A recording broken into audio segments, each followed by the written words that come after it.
السلام عليكم ورحمة الله وبركاته. بسم الله الرحمن الرحيم. والحمد لله والصلاة والسلام على رسول الله وعلى آله وأصحابه. أما بعد. Brothers and sisters, we welcome you to our 16th session of Foundation 1. This is the 16th lesson at Dars السادسة عشرة, and it is the first lesson of the 4th week. That is the first lesson of Module 4. In this presentation, we are going to be introducing a new concept relative to verbs. And this is because we have already covered all 6 patterns or scales for the 3-letter verbs. There are some other areas that need to be addressed in regards to this, that is the 3-letter verbs. But we will delay it for the second part of Foundation 1. Foundation 1 has 2 parts. This part, which consists of 5 weeks plus an addition for revision, and the second part is another 5 weeks. In that second 5 week, inshallah, we are going to be discussing the other needs that we have in relation to the 3-lettered verbs. In these 2 final weeks, we want to change the focus a bit, inshallah. We want to begin with the foundation for deen and life, how we must live and what we must live by. This needs that we focus on certain words. So because of what we need to cover in relation to these words for the rest of these sessions for this foundation, it is essential that we do one new scale or pattern, inshallah. The base for this pattern is 3 letters, but 1 letter is added to it so that it becomes 4-letter. Right? It's a verb that has 4 letters. The base is not 4 letters. The base is 3 letters and 1 letter is added in it. And this is how it is in Arabic language. And it is called a thulathi al-mazid. This is the 3-letter verb that has an addition. And this is what we're going to be discussing. This 3-letter verb that has an addition. This is going to be our main focus for this and the other sessions. We will also introduce some important words that you must know as a Muslim. Important note, only 1 or more of the following letters are added to the scale or pattern to form derivatives. So if you want to form a derivative, you have to use one of these 10 letters. No other letters are used in the Arabic language. They are sa'altumuniha, sa, alif, lam, ta, mim, waw, noon, ya, ha, and alif. The new scale or pattern that we are going to deal with is أفعل, يفعل, أفعل. And this is because the following important words and many more important words fall on it. Al-Islamu, Al-Imanu. You have heard that word, or if you didn't hear the al, you would have heard Islam, Iman, and Ihsan. Al-Ihsanu, right? And all of these words come in the very famous hadith of Jibreel alayhi salam, where he asked the Prophet ﷺ specifically about these words. Mal Islam, Mal Iman, Mal Ihsan. Anyhow, the scale we are going to be dealing with, as we said, we are going to be dealing with a scale that has 3 letters as its base and 1 letter added to it. So it makes it 4 letters in all. The scales that we dealt with before always had 3 letters, Fa, Ain, and Lam.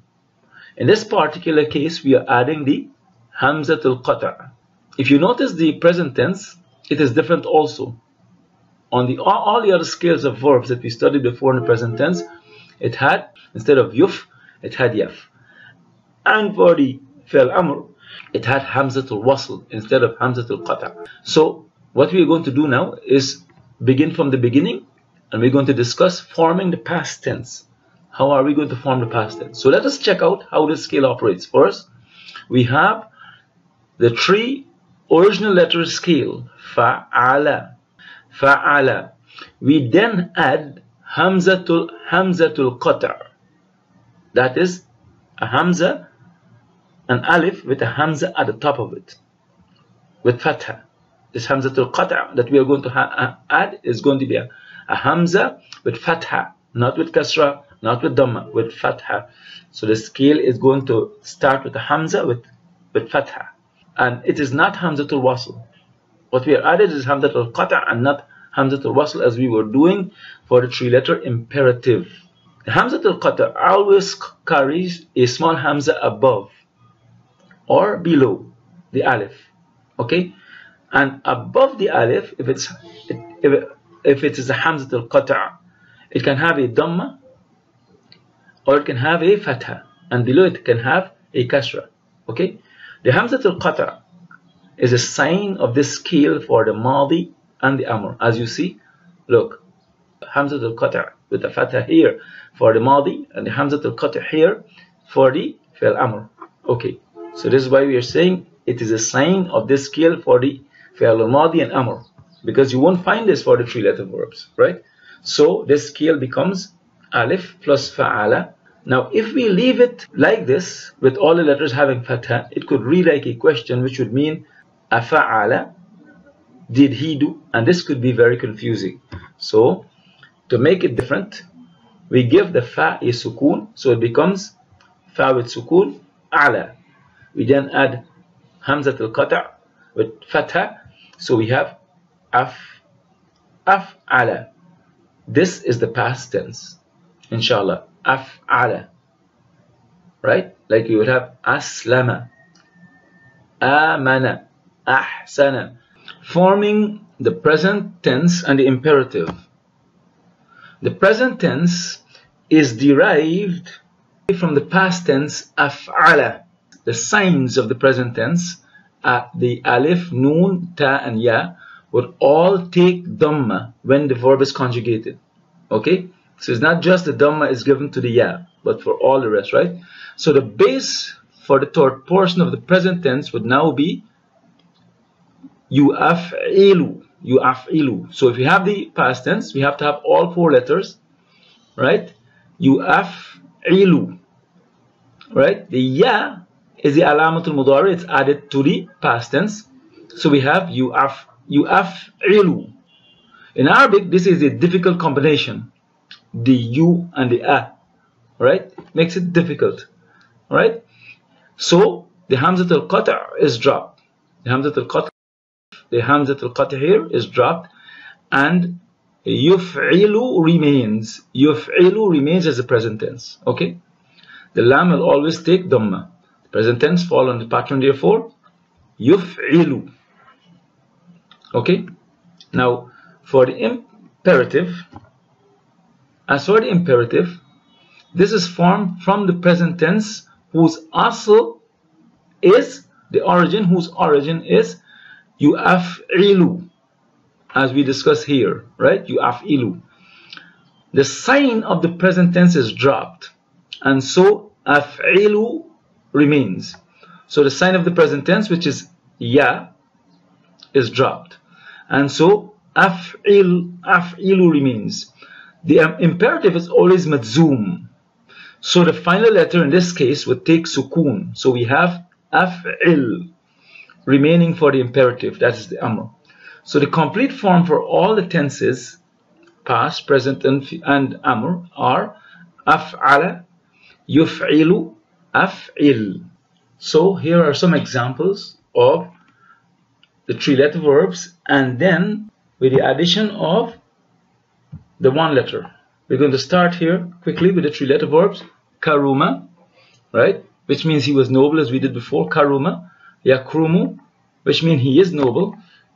Ukrum, we did this verb before, so this is the 3-letter verb. The Hamzat al-Qata' to it becomes Akrama. Now, though it doesn't matter what vowel sign is here, Fatha, Kasra, or Dhamma, this, the Fa'ul Kalima is always Fatha in this scale. So it's always Af'ala, Akrama. Okay? The present tense, as we said, Akrama means he was honored. Okay? Yukrimu is the present tense. Akrama yukrimu, which means he is honored. Akrim. Akrim means honor.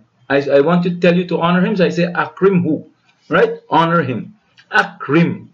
Af'ala yuf'ilu af'il. Akrama yukrimu akrim. We get another 3-letter verb here. This is one we didn't do. Okay? Salima, which means to be safe or sound. Salima. Yaslamu, which means he is safe or sound. Islam. Islam. Right? Which means be safe. Islam. Okay. Then we have the three-letter verb, the salima. The hamzat al-qati' is added to it, so it becomes aslama. So it doesn't matter that it has a kasra here.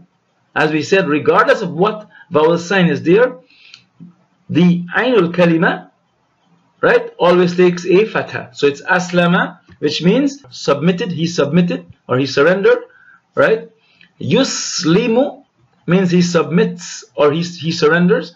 Yuslimu, aslim, aslim. As we said, the alamatul jazm and alamatul madi is the hamzat al-qata', right? In this particular case, here it means submit or surrender, right? Hasuna, hasuna. Okay, that's the trilateral verb. Again, we have it like karuma, same scale, right? Hasuna would be good, he was good. Yahsunu means he is good, he is good. Uhsun, be good, be good. When we add the hamzat al-qata', it becomes ahsana, right? Which means he was proficient. Yuhsinu, ahsana yuhsinu. Okay, he is proficient. Ahsin, ahsin means be proficient, right? Ahsana yuhsinu, ahsin. That's when the hamzat al-qata' is added to hasuna. It becomes ahsana. Okay, we come over this side and we have again amina, which means he was safe. Ya'manu, which means he is safe. Iman, amina ya'manu iman. This is a strange case which we are going to deal with, inshallah. As we said, we have some additional things to deal with the trilateral verbs, right? The iman here for the amr is a very strange formation. Be safe, right? Amana, when an alif is added, a hamzatul wasl is added to the amina, all right? The meme takes a fatha, right? Here the amana is made up of two letters, the hamzatul qata' and hamzatul wasl. So it takes a stretch, amana, which means he believed. Yu'minu, yu'minu, which means he believes. Amin, which means believe, believe. So that's the second example. Yeah, the first example on this side. Then we have the verb nazala, which means he descended. Yanzilu means he descends. Inzil, inzil means descend.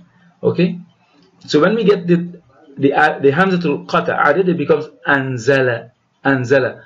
All right, remember that was amina. This one has a fatha on the top, so it remains anzala, right? Because in this particular pattern, it's always fatha.